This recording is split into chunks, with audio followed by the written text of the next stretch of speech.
Akala ko sci-fi lang. Pinanood ko sa Netflix ang The Great Flood with an AI angle.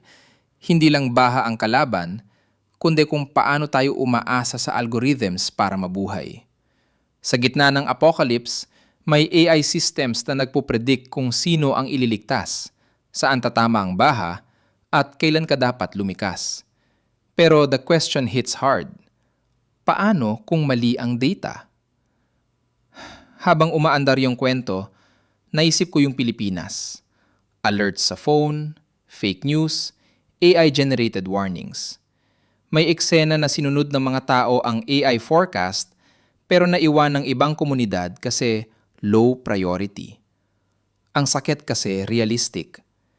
Hindi kontrabida ang AI, pero hindi rin siya hero.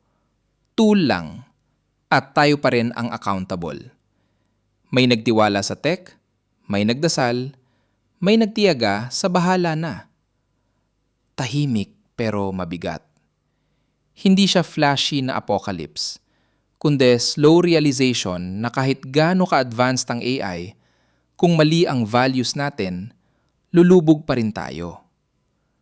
Napaisip ako, sa susunod na baha, makikinig ba ako sa AI o sa instinct? Minsan kasi, pareho silang pwedeng magkamali.